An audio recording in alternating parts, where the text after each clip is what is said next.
in January of 2023, did you subpoena then Speaker of the House Kevin McCarthy's toll records?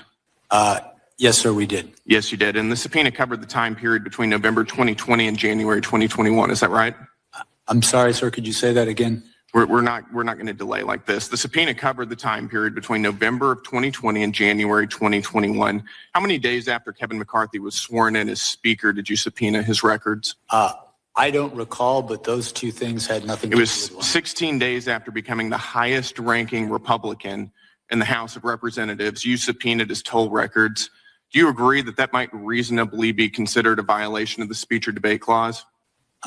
I do not, and I want to be clear that the toll records... You were collecting months worth of phone data on the Republican Speaker of the House, the leader of the opposition, right after he got sworn in as Speaker, all around the time of a major vote. That sounds like a flagrant violation of the speech or debate clause to me, and I think most people agree with me. And Speaker McCarthy had no recourse, did he? Because you issued a non-disclosure order ensuring that neither he nor any of the American people knew about these subpoenas. Is that right? The toll record, the non-content toll record subpoenas, we did secure non-disclosure orders for those subpoenas. You did. And let me ask you, Mr. Smith, at the time you secured those non-disclosure orders, was Speaker McCarthy a flight risk?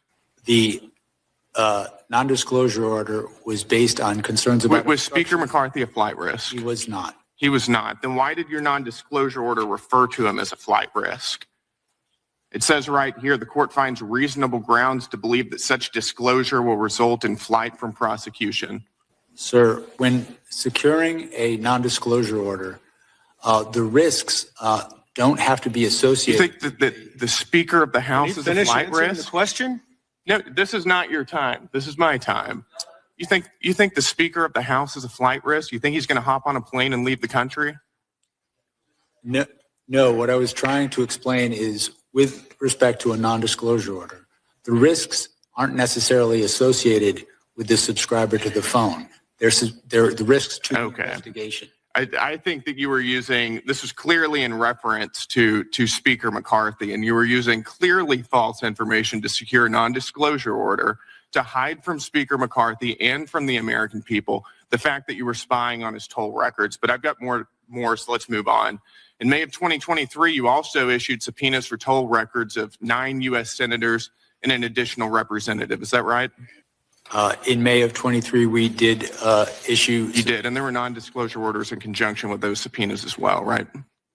That's correct, consistent with department policy and the law. So again, nobody would know what you were doing. The senators would, and the representatives would, and the American people wouldn't know what you were doing. Is that right? The toll records that we secured and the non-disclosure orders were consistent with policy and... And you knew whenever you were doing that there was a risk you were violating the speech or debate clause. Is that right? The toll record subpoenas that we secured were with the concurrence of the public integrity. Your own analysis says that you knew there was a risk you were violating the speech or debate clause. I have it right here. This is an email from John Keller at Public Integrity Section to your team.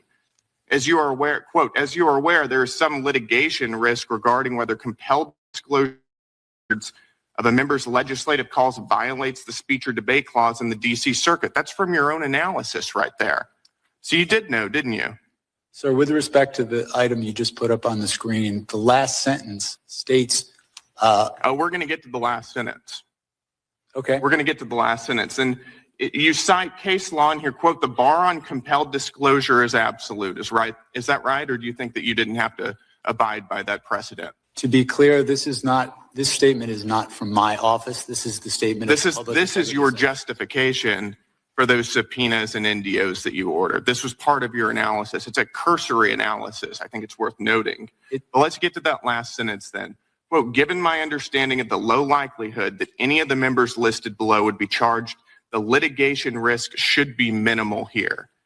In other words, you're using a novel legal theory, which you knew was novel, has never been tested by any court. You're not charging any of these members. Nobody's going to know about it because you issued NDOs. Nobody's going to sue about it, so sue this. So who cares? We're going to do it anyways. I mean, you walked all over the Constitution throughout this entire process. Mr. Chairman, the gentleman's time is expired. Spying on members of Congress, and you know it. It's absolutely disgraceful.